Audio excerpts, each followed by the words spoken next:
Praise the lord. దేవుని పరిశుద్ధ నామంలో అందరికీ కూడా శుభములండి.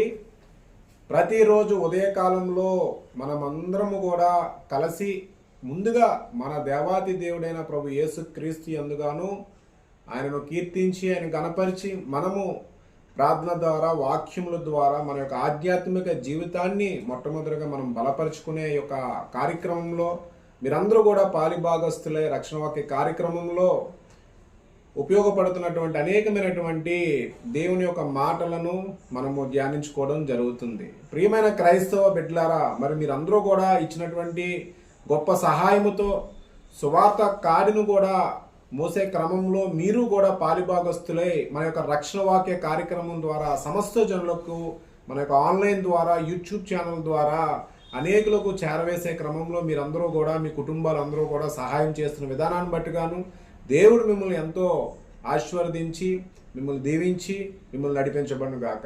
మరి నేటి దినము మనమందరం కూడా కలిసి మరలా మన యొక్క రక్షణ వాక్య కార్యక్రమంలో ఈరోజు మాట్లాడుకోబోయేటువంటి అంశము లోకా సువార్త 5వ అధ్యాయము. గడిచిన దినంలో లోకా సువార్త 4 అధ్యాయాలు సంపూర్ణంగా దేవుడిచ్చినటువంటి మహా జ్ఞానాన్ని బట్టి గాను గడిచిన దినాల్లో మనము దాన్ని పూర్తి చేసుకోవడం జరిగింది. మరి నేటి దినము లోకా సువార్త 5వ అధ్యాయంలో పొందపరిచినటువంటి అంశాలను మనము ఈరోజు ధ్యానించుకుందాం. ముందుగా మనం చూసినట్టయితే లోకా సువార్తలో పొందపరిచినటువంటి వచనాలు ఎన్ని అని మనం చూసుకున్నట్టయితే మొత్తంగా మనకి 39 వచనాలు ఈ యొక్క అధ్యాయంలో పొందపరచడం జరిగింది. మరి ఈ యొక్క 39 వచనాల్ని మనం ఎన్ని భాగాలుగా మనము దీని గురించి మాట్లాడుకోవాలంటే 5 భాగాలుగా ఈ యొక్క 39 వచనాల్ని మనము వివరించి మాట్లాడుకున్నట్లయితే ఈ 5 భాగాలలో కూడా ఏదైతే పరిశుద్ధ గ్రంథంలో పొందపరిచినటువంటి ప్రభువైన యేసుక్రీస్తుల వారు స్వయంగా ఆయన చేసినటువంటి స్వస్థత విషయాల పట్ల గాను అనేకమైనటువంటి దేవుని యొక్క మాటలను సందేశాలను వివరించే క్రమంలోని ప్రతి మాటలు మనం తెలుసుకోవాలంటే ఖచ్చితంగా ప్రతి అధ్యాయంలో ఆ యొక్క వచనాలు ఏ సందర్భాల్లో ఎక్కడెక్కడ ఏ ప్రాంతాల్లో మాట్లాడడం జరిగినది మనం ఖచ్చితంగా తెలుసుకోవాలి. ప్రియమైన క్రైస్తవ బిడ్డలారా, మరి నేటి దినం మనం చూసుకున్నట్టయితే మొట్టమొదటిగా 1 నుంచి 11 వచనాలు మనము చూసుకున్నట్టయితే యేసుక్రీస్తు సముద్ర తీరమున మొదటగా శిష్యులను పిలుచుట. రెండవ భాగం మనం చూసుకుంటే 12 నుంచి 16 వచనాలలో గలిలయలో కుష్టి రోగిని ముట్టి స్వస్థత పరచుట. ఆ తర్వాత మూడవ భాగంగా మనం చూసుకుంటే 17 నుంచి 26 వచనాలలోని యేసుక్రీస్తు పక్షవాతి గలవానిని స్వస్థపరచుట. నాలుగవ భాగంగా మనం చూసుకున్నట్టయితే 27 నుంచి 28 ఈ యొక్క వచనములలో మత్తయిని పిలుచుట, వెంబడించమని పిలుచుట.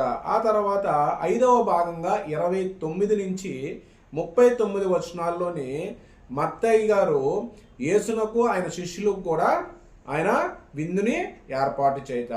మరి ప్రియమైన క్రైస్తవ బిడ్డలారా, ఈ యొక్క 5 భాగాలు ఈ యొక్క 39 వచనాల్లోని ఇందులో ప్రత్యక్షంగా ప్రభువైన యేసుక్రీస్తుల వారు చేసినటువంటి స్వస్థతల విషయాల్లో కానీ శిష్యులను ఏర్పాటు చేసుకున్న విషయాల్లో లేఖానుసారంగా కొన్ని విషయాలను మనము ఈరోజు ఈ భాగాల్లో కొన్ని విషయాలను మనము ఈరోజు 39 వచనంలో కొన్ని ముఖ్యమైన వచనాలు మనము ధ్యానించుకుందాం. మనం చూసుకున్నట్టే మొట్టమొదటిగా 1 నుంచి 11 వచనాల్లో మనం చూసుకుంటే యేసుక్రీస్తు సముద్ర తీరంలో మొదట శిష్యులను పిలుచుట, అంటే శిష్యులను ఇక్కడ పిలవడం జరిగింది అనే ఒక మాట స్వయాన మనకి ఇక్కడ పొందపరచడం జరిగింది. అంటే శిష్యులను ఏర్పాటు చేసుకోవడము, ఈ యొక్క సముద్ర తీర ప్రాంతంలో ఏం జరిగిందనే విషయాలు ఈ 1 నుంచి ఈ 11 వచనాల్లో మనకి పొందపరచడం జరిగింది. అయితే ఇక్కడ మనం చూసుకున్నట్టయితే మొట్టమొదటిగా జనసమూహములు దేవుని వాక్యం వినుచు ఆయన మీద పడుచుండగా ఆయన గెన్సరేతు సరస్సున తీరమున నిలిచి ఆ సరస్సు తీరమున 2 దోణులను చూచెను. జాలరులు వాటిలో నుండి దిగి తమ వలలు కడుగుచుండరి. అక్కడ వరకు ఏంటంటే జాలరులు ఆ యొక్క గెన్సరేతు తీరమున జరుగుతున్నటువంటి వ్యవహారాన్ని ఇక్కడ మనకు వివరించడం జరిగింది. అక్కడ మనం చూస్తే ఆయన అంటే ప్రభువైన యేసుక్రీస్తుల వారు ఆ దోణిలలో సీమోనుదైన ఒక దోణె ఎక్కి దరి నుండి కొంచెము త్రోయమని అతనిని అడిగి కూర్చుండి దోణిలో నుండి జనసమూహములకు బోధించుచుండెను. అంటే ప్రభువైన యేసుక్రీస్తుల వారు ఆ యొక్క గెన్సరేతు సముద్ర తీర ప్రాంతంలోని 2 దోణులు ఉన్న ఆ ప్రదేశంలోని ఒక దోణెను, సీమోను అనే ఒక దోణెను ఆయన కొద్ది ముందరకి త్రోయమని చెప్పి అక్కడ ఉన్న జనసమూహాలకి బోధించడం జరిగింది. ఏదైతే ఈ యొక్క జనసమూహాలకు బోధిస్తున్న క్రమంలో పేతురు గారు అక్కడ ఉన్నటువంటి వారందరూ కూడా ఆ యొక్క వలలు వేసి వారు అప్పటికీ కూడా ఎటువంటి చేపలు పడక వారు నిస్పృహతోని నిరీక్షణతో కలిగి లేక వారు ఉన్నటువంటి యొక్క స్థాయిని వారి యొక్క స్థితిని గమనించిన ప్రభుని యేసుక్రీస్తుల వారు అక్కడ ఏం చెప్పారంటే, సీమోను ఏలినవాడ, రాత్రి అంత్యు మేము ప్రయాసపడితమే గాని మాకేమీ దొరకలేదు, అయినను నీ మాట చొప్పున వలలు వేతునని ఆయనతో చెప్పాను. ఏంటి, ప్రభువైన యేసుక్రీస్తుల వారు వారి యొక్క మానసిక స్థితిని గమనించి వారు పుట్టుకతో జాలరులై ఉన్నారు. ఆ సమయంలో వారు వేసినటువంటి ఒక వలలో ఎటువంటి ఒక సంపద లేకపోవడము అనేది గమనించి అక్కడ మరొకసారి ప్రభువైన యేసుక్రీస్తుల వారు చెప్పిన ప్రకారంగా నీ మాట చొప్పున వలలు వేతునని ఆయనతో చెప్పిన. ఆ విధంగా వలలు వేసి ఆ యొక్క వలల్లోని వారికి చాలనంతిదిగా, అంటే ఆ యొక్క వలలు తెగిపోయేంత క్రమంలో వారికి చేపలు నిండుగా సమృద్ధిగా ప్రభువైన యేసుక్రీస్తు వారి యొక్క మాట చొప్పున అక్కడ జరిగినటువంటి గొప్ప అద్భుత కార్యాలు చూసి వారందరూ కూడా విస్మయం ఉంది. అక్కడ ఉన్నటువంటి సీమోను అది చూసి ఏం మాట్లాడాడంటే, సీమోను పేతురు అది చూచి, ప్రభువా నన్ను విడిచి పొమ్ము, నేను పాపాత్ముడని చెప్పాను. అంటే అక్కడ ఆయన గ్రహింపుని వారు గ్రహించక, ఆయన చేసిన గొప్ప కార్యాన్ని కూడా వారు తెలుసుకోలేక అన్నప్పుడు ఆ క్షణంలో ప్రభువైన యేసుక్రీస్తుల వారి యొక్క హృదయాలని, వారి యొక్క విశ్వాసాన్ని, వారి యొక్క నిరీక్షను వారిని అభివృద్ధి పదంలో నడిపించి అక్కడ పేతురు గారు స్వయంగా వారు మనస్ఫూర్తిగా మాట్లాడిన మాటను అక్కడ మనకి పొందపరచడం జరిగింది. అప్పుడు ఆ సమయంలో వారందరూ కూడా సమస్తాన్ని అంతా కూడా విడిచిపెట్టి అప్పుడు ప్రభువైన యేసుక్రీస్తుల వారు చెప్పినటువంటి మాట, యేసు భయపడకము, ఇప్పటి నుండి నీవు మనుషులను పట్టిన వాడివై ఉండు అని సీమోనుతో చెప్పాను. వారు దోణులను దరికి చేర్చి సమస్తాన్ని విడిచిపెట్టి ఆయనను వెంబడించిరి. ఎప్పుడైతే ఈ యొక్క కార్యం, ఈ అద్భుత కార్యాలు జరిగినప్పుడు ప్రభువైన యేసుక్రీస్తుల వారికి సంపూర్ణమైన విశ్వాసం వారికి కలగగానే వారు ఇంకా సమస్తాన్ని విడిచిపెట్టి ప్రభువైన యేసుక్రీస్తుల వారిని వెంబడించడం జరిగినటువంటి అంశాలు మనకి ఇక్కడ పొందపరచడం జరిగింది. ఆ తర్వాత మనం చూసుకుంటే 12 నుంచి 16 వచనాల్లో కుష్టి రోగిని ముట్టి స్వస్థపరచుట. ప్రియమైన క్రైస్తవ బిడ్డలారా, మీరు మనం గమనించినట్టయితే బైబిల్లోని ప్రభువైన యేసుక్రీస్తుల వారు కొంతమందిని వాక్కు ద్వారా ఆయన స్వస్థత చేసిన సందర్భాలు కొన్ని చోట్ల మనకు కనబడుతుంది. అదేవిధంగా ఆయన స్వయంగా ముట్టి స్వస్థతపరిచినటువంటి సందర్భాలు మనకు కనబడుతూనే ఉంటాయి. ఈ రకంగా కూడా ఇక్కడ ఏంటంటే 12 నుంచి 16 వచనాలు, ఈ యొక్క 4 వచనాల్లో మనం చూసుకుంటే ఒక కుష్టి రోగిని ఆయన స్వస్థపరచడం జరిగిన అంశాలు ఈ యొక్క సందర్భాల్లో ఇక్కడ పొందపరచడం జరిగింది. స్వయాన ప్రభువైన యేసుక్రీస్తుల వారి ముట్టి స్వస్థతపరిచినటువంటి అంశాలు ఇక్కడ మనకి గమనించడం జరిగింది. ఏంటంటే ఇక్కడ 12వ అధ్యాయం 12వ వచనం మనం చూస్తూ, ఇదిగో కుష్టి రోగంతో నిండిన ఒక మనుషుడు ఉండెను. వాడు యేసును చూచి సాగిలిపడి, ప్రభువా నీకిష్టమైతే నన్ను శుద్ధిని చేయగలవా అని ఆయనను వేడుకొనెను. అప్పుడు ప్రభువైన యేసుక్రీస్తుల వారు ఆ యొక్క వ్యక్తిని, ఎప్పుడైతే ఆ వ్యక్తి స్వస్థత చేయగలవా అని నమ్మకంగా అడిగినప్పుడు ఆయన స్వస్థత చేయగలవు, నాకు ఇష్టమే అని చెప్పి, నువ్వు శుద్ధుడు కమ్మని చెప్పి ఆ యొక్క కుష్టి రోగిని ముట్టి స్వస్థత పరచడం అంశాలు ఇక్కడ మనకి పొందపరచడం జరిగింది. అయితే ఆ సమయంలో ఏదైతే స్వస్థత జరిగిన సమయంలో 15వ వచనం మనం చూసుకుంటే, అయితే ఆయన గురించిన సమాచారం మరీ ఎక్కువగా వ్యాపించెను. బహుజన సమూహములు ఆయన మాట వినుటకును తమ రోగములను కుదుర్చుకున్నట్టుకును కూడి వచ్చిచుండెను. అంటే అక్కడ ఉన్న సమూహము, ఆ చుట్టుపక్కల ఉన్న ప్రదేశాల్లో, చుట్టుపక్కల ప్రాంతాల్లో ఉన్న వారందరూ కూడా ఆ యొక్క వారికి ఉన్న రోగాలను బట్టి వారు స్వస్థత పొందాలని ప్రభువైన యేసుక్రీస్తుల వారి దగ్గర స్వయంగా ఆ యొక్క అనుభూతిని పొందాలనే ఉద్దేశంతో వారందరూ అక్కడికి రావడం జరిగింది. ఆ సమయంలో ప్రభువైన యేసుక్రీస్తుల వారు ఆయన ఒక అరణ్య ప్రదేశానికి ప్రార్థనకు వెళ్ళడం జరిగింది. ఎక్కువగా మనం బైబిల్లో మనం చూసినట్టే ప్రభువైన యేసుక్రీస్తుల వారి యొక్క ప్రార్థనా సమయం అంతా కూడా అరణ్య ప్రదేశంలోనే చేయడం జరిగినది కూడా ఈ యొక్క వాక్యానుసారంగా మనం తెలుసుకోవచ్చు. ఆ తర్వాత చూసుకుంటే 17 నుంచి 26 వచనాల్లో ఇక్కడ కూడా ప్రభువైన యేసుక్రీస్తుల వారి హీలింగ్ మినిస్ట్రీ అనేది కంటిన్యూషన్ ప్రాసెస్లో జరుగుతుంది. ఏంటి అక్కడ కూడా ఏంటంటే ఒక పక్షవాయువు గలవాన్ని కూడా ప్రభువైన యేసుక్రీస్తుల వారి స్వయంగా అక్కడ స్వస్థత పరచడము అనే ఒక విషయాన్ని కూడా ఇక్కడ పొందపరచడం జరిగింది. ఆ యొక్క అంశాలలో మనం చూసుకున్నట్టయితే, ఇదిగో కొందరు మనుషులు పక్షవాయువు గల ఒక మనిషిని మంచం మీద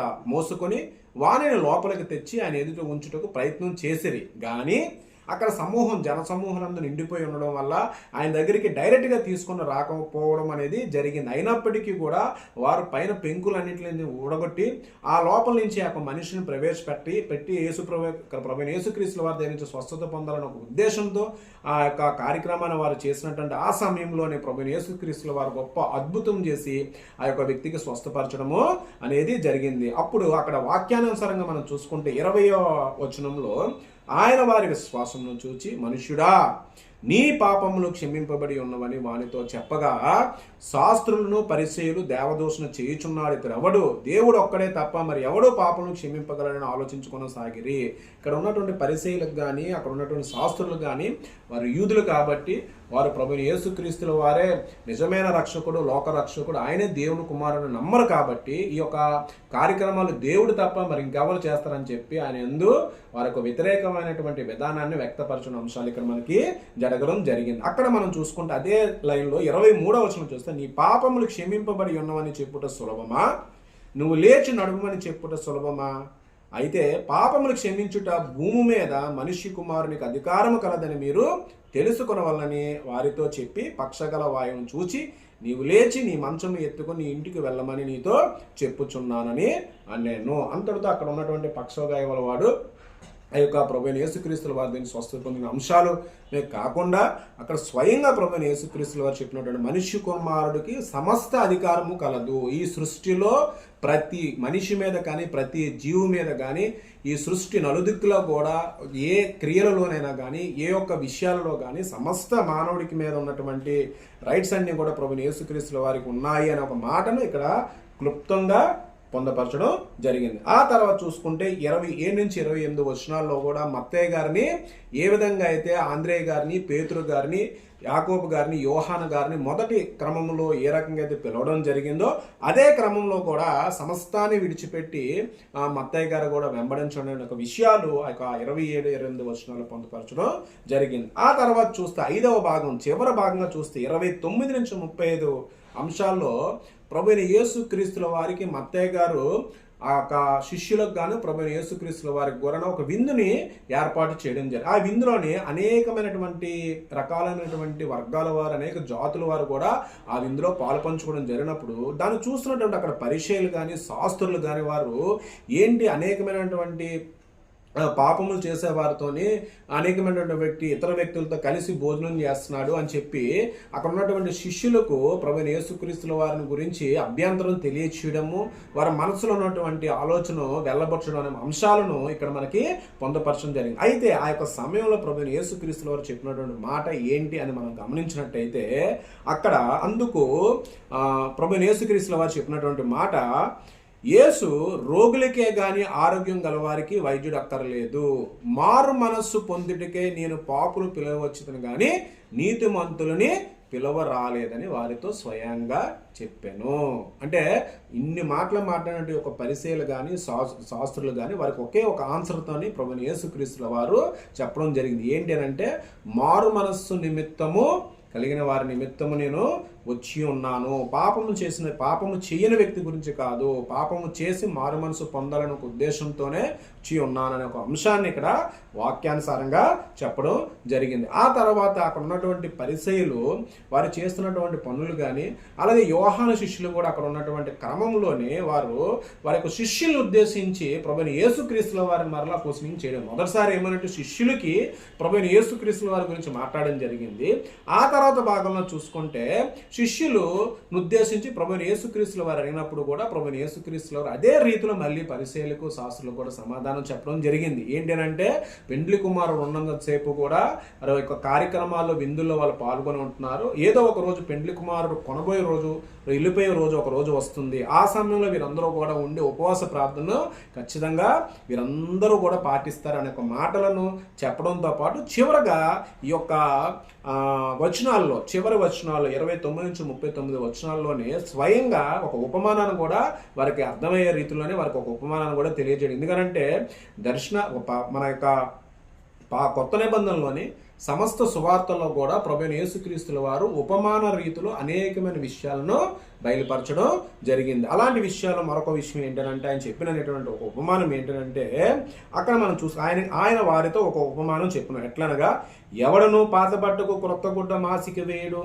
అదియును గాక క్రొత్త దానిలో నుండి తీసిన ముక్క పాతదానితో కలయదు.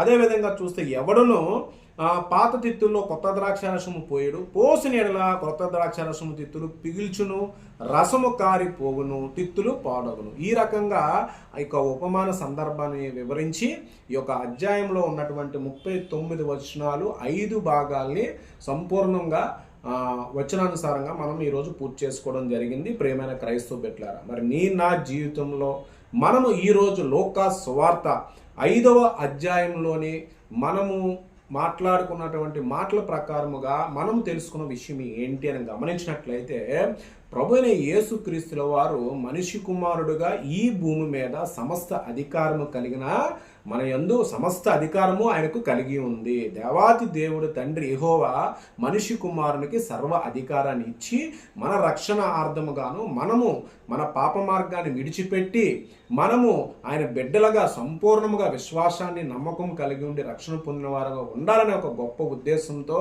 ఆయన ఈ భూమి మీద అనేక రకమైనటువంటి అద్భుత కార్యాలు చేసే క్రమంలో ఆ స్వస్థతపరిచే విధానాలు కానీ, అదేవిధంగా సువార్తను కొనసాగించే క్రమంలో వారి శిష్యులను ఏర్పరచుకునే తీరు విషయంలో కూడా విశ్వాసాన్ని సంపూర్ణంగా బలపరిచినటువంటి అంశాలను మనం నేటి దినంలో ధ్యానించుకోవడం జరిగింది. మరి ఈ యొక్క వాక్యాలని మన హృదయంలో స్థిరపరచుకొని ఏ మాదిరిగా అయితే ప్రభువైన యేసుక్రీస్తుల వారు మన కొరకు అట్టి గొప్ప సేవా మార్గాన్ని కలిగి ఉండి అట్టి విశ్వాసంతో మరి ఆ దినాలలోని ప్రభువైన యేసుక్రీస్తుల వారు చేసినటువంటి గొప్ప విషయాలను లూకా సువార్త 5వ అధ్యాయంలో మనం తెలుసుకోవడం జరిగింది. ఈ గొప్ప మాటలు మన జీవితంలో ఫలింపు చేయాలని మనం ప్రార్థన ద్వారా మనం ముగించుకుందాం. తలలు వంచుకున్నట్టయితే కలిసి అందరం ప్రార్థించుకుందాం. మహోన్నతుడా, రక్షకుడైన ప్రభు యేసుక్రీస్తు వారి పరిశుద్ధ నామమున వందనాలు ప్రభువా. మరి నేటి దినము లూకా సువార్త 5వ అధ్యాయంలో ప్రభువా తండ్రి మొత్తముగా 39 వచనాలను 5 భాగాలలో ప్రభువా తండ్రి మీరు ఏర్పరచుకున్నటువంటి శిష్యుల యొక్క క్రమమును బట్టిగాను ప్రభువా స్వయంగా మీరు ముట్టి స్వస్థ చేసిన అంశాలను బట్టిగాను ప్రభువా వందనాలు నాయన. మరి నేటి దినము ఈ వాక్యాన్ని వీక్షిస్తూ ప్రభువా తండ్రి అనారోగ్య సమస్యలతో బాధపడుతున్న వారు కానీ ప్రభువా తండ్రి అస్వస్థతలకు గురైన వారు కానీ ప్రభువా దీర్ఘకాలిక వ్యాధులతో ప్రభువా బాధపడుతున్న వారిని ప్రభువా తండ్రి ఆయన సర్వోన్నత స్థలం నుంచి ప్రభువా వారి ప్రార్థనల ద్వారా మొరపెడుతున్న ప్రతి బిడ్డకు కూడా ప్రభువా మీరు ఆశీర్వదించండి ప్రభువా తండ్రి. గొప్ప స్వస్థతలను కలుగు చేయండి ప్రభువా నాయన. ఆయన మేమందరము కూడా ప్రభువా తండ్రి మీ నామాన్ని గైకొనే వారముగా ప్రభువా మమ్మల్ని ఆశీర్వదించండి ప్రభువా తండ్రి. మమ్మల్ని దీవించండి, సమస్తము నీ చిత్తానుసారంగా నడిపించమని నజరేయుడైన యేసుక్రీస్తు పరిశుద్ధాత్మనామమున మిక్కిలి కృపతో అడిగి వేడుకుంటున్నాం తండ్రి. పరలోకమున మా తండ్రి నీ నామం పరిశుద్ధపరచబడును గాక, నీ రాజ్యము వచ్చును గాక, నీ చిత్తము పరలోకమందు నెరవేరబడినట్టు భూమి అందు నెరవేరబడును గాక. అనుదిన ఆహారము లేని మాకు దయచేయండి. తన అపరాధం మీరు క్షమించిన ప్రకారం గాను తండ్రి మా అపరాధం క్షమించు, శోధల నుంచి దుష్టుల నుంచి కీడు నుంచి తప్పించండి ప్రభువా తండ్రి. రాజ్యము ఘనత శక్తి మహిమ నిరంతరం నీవై ఉన్నవి తండ్రి. Amen, amen, amen. ప్రియమైన క్రైస్తవ సోదరులారా, మరి మన యొక్క రక్షణ వాక్య కార్యక్రమంలో నేటి దినము మనమందరం కలిసి ధ్యానించుకున్నటువంటి గొప్ప మాటలని ఉదయకాల సమయంలో మరొకసారి మన యొక్క ఆధ్యాత్మిక జీవితాన్ని మనం బలపరుచుకునే క్రమంలో మీరందరూ కూడా మరొకసారి మీ యొక్క ఉన్నతమైన సమయాల్లో వీటిని ధ్యానించండి.